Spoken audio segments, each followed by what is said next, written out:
Sonic X Episode 11. I like the saxophone music playing when Rouge first shows up, but I didn't expect that at all. It's always surprising to me to hear that she's associated with that. We see Rouge steal a jewel. You'd think with all her experience stealing jewels she would have taken out the security cameras first instead of making the obvious rookie mistake. Especially since she can fly. Instead, she uses her screw attack and steals the jewel in front of a camera, and the museum gets locked down with a bunch of metal doors closing. But Rouge is nowhere to be found. You may not be a chaos. I was surprised by her voice and forgot that, oh yeah, she has her Sonic 06 voice. Her Sonic F voice may make her sound like a whore, but at least she sounded young. This Rouge sounds like a grandma when she's supposed to be a teenager. And she sounds like a whore. Then Cream sees Scarlet reporting on the jewel theft and says that this was the biggest in a series of jewel thefts that plagued the town in recent days. Why only recent days? Why not since episode 1? I really miss how Sonic F translated Cheese's lines and made him snarky. He even said, "My people will be avenged." I liked it when Cream said, "That's a Chaos Emerald," and he was like, "You figure that out on your own, genius?" But here he just says chow over and over. What were they thinking? Then we see Sonic somehow riding on the bottom of Tails' plane. The president wants to launch an attack against Eggman, and his subordinates are nothing but cowards. One of them says that Eggman has very advanced technology, which they discovered based on the robots they recovered. I refuse to believe that with all of these government guys talking about fighting Eggman, the president never gets the idea to just nuke Eggman's base. Does he seriously not know where it is when it's a really tall, obvious tower that came out of nowhere? None of them say that they think Eggman has a force field that would protect him from a nuke. Then Mr. Stewart says a red emerald was found on Silky Heights in an old factory. And somehow Rouge heard him. Why was she here? This is completely ridiculous. I love that Sonic F actually explained that she was planning on shaking Chris down for his family fortune. I wish they said that in this show, because that would make a lot more sense than her being here for no reason. And Stewart chuckles about luring Chris somewhere. Then out of nowhere, it turns out now Chris is comfortable with introducing his friend Danny to his talking animal friends. Yeah, just make Danny a kidnapping victim. That's generous. What could this normal human kid possibly contribute to the plot? Though I do love that he's excited, saying that riding in the plane is the coolest thing ever. That was pretty likable. Alright! Yeah! This is the coolest thing ever! I like that they try to make Chris's friends look interesting, even if they're still humans. Then it turns out that Sonic was misled by a very obviously misleading road sign thanks to Rouge. Seriously, why was she just outside of Chris's school? This is supposed to justify the rest of the plot? Really? They couldn't have made their government trap at a jewel museum? Instead, she gets caught in the spotlight in the museum, and Topaz arrests her, which causes Rouge to say she's pretty tough for an old lady. She's saying Topaz is an old lady, not herself. I liked her lines in Sonic F way better. These lines in particular are totally forgettable by comparison, and I guarantee you I'll prefer that version of this episode, because in that, Rouge asks for immunity to all jewel thefts from now on, and the president gives it to her. So Rouge can keep a major part of her character intact, at least off-screen, instead of just being a gun agent and nothing else. Instead, this episode takes the president completely seriously. Rouge says she wants a cup of coffee multiple times and calls Topaz an egg. It's amusing how little she takes things seriously, even though she got kidnapped by government agents. And for no reason, Westwood tells Topaz to get Rouge a coffee. Why? Oh, the president says he's willing to give Rouge complete immunity for crimes. Even in the actual show he says that. So Sonic F's interpretation wasn't that wrong after all. He probably would let her get away with jewel thefts. Though judging from the Sonic X comic, maybe he's only giving her immunity for the crimes she already committed, and isn't actually talking about giving her immunity to crimes she would commit later. According to, like, at least one issue of the comic where he tried to prosecute her when he thought she stole a jewel. I hated that. Speaking of that, the president even asked a subordinate if it's okay to let Rouge keep her diamond. And he says that since the case is unsolved, she can keep it. I like seeing that even the good guys' government is corrupt, as it makes sense. But they don't go far enough. I mean, what is Rouge if she's not a jewel thief?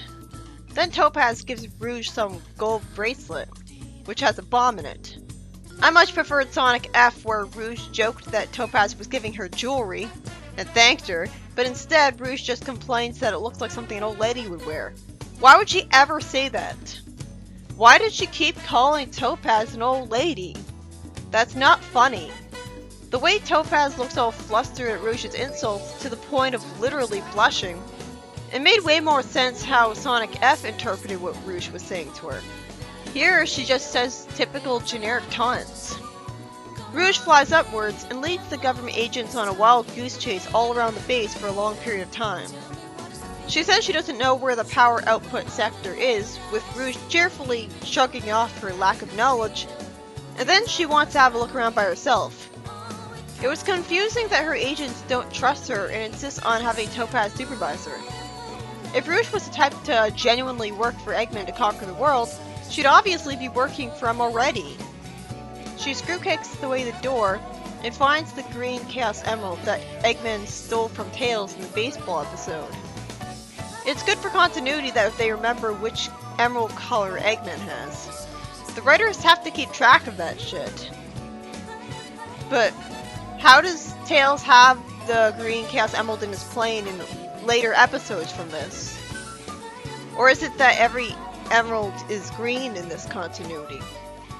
I'm so confused. Topaz gets grabbed by a mechanical claw, and Rouge tries to screw kick, but gets blasted away by a high-frequency noise coming from a megaphone that sounds like an alarm. I definitely prefer Sonic F for blasted pop music. Here, the sound is just as unpleasant to the audience as it is to Rouge. It doesn't help that it drags things out. Eggman was really sleeping here? With no bed? Really? You'd think he would have had one of his robots here instead. I miss Sonic F where he said that he was going to have some aspirin after this.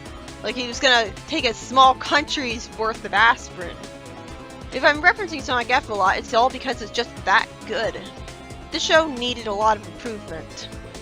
The sound device keeps debilitating Rouge, she jumps to avoid some lasers, and the lasers hit a missile firer and make it magically fire missiles to start helping Rouge, rather than simply exploding or not working anymore. Rouge then reveals that she could take the gold bracelet off at any time and uses it to break the Sonic generator. In Sonic F it was way better because Topaz actually lampshades that she could take it off at any time, and Rouge explains that she didn't want to part with something gold and shiny, even if it was a bomb. Topaz pushes the button to blow up the bomb and the heroes take off, and Rouge flies away from the explosion carrying Topaz. She tells Topaz she can thank her by losing some weight. So did the heroes get the Chaos Emerald or not? Because I remember Rouge saying she didn't get to steal the emerald at one point, when she looked all sad because the emerald was in danger. I feel like as action-packed as this was, it was a complete waste of time because I'm not really sure if Rouge has the emerald or not. Not to mention Sonic's part of the episode was filler too because he just ran all over the place in a false lead by Stewart.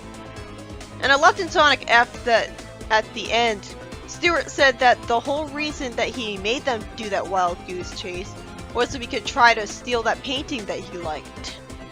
It was actually taking advantage of continuity. Obviously, I like the Sonic F episode a lot better. And while that's almost always the case because the script is just fantastic there, it was pretty noticeable here. Rouge had her Sonic 06 voice, and while she was amusingly carefree about being arrested and forced to work for Gun, basically acting just like Sonic would around them, her lines were much better in Sonic F, while here she's just generically taunting Topaz. It's not lampshaded that she could take the bomb off at any time, and I don't think she actually got away with Eggman's emerald at the end, even though she left the base with explosions behind her.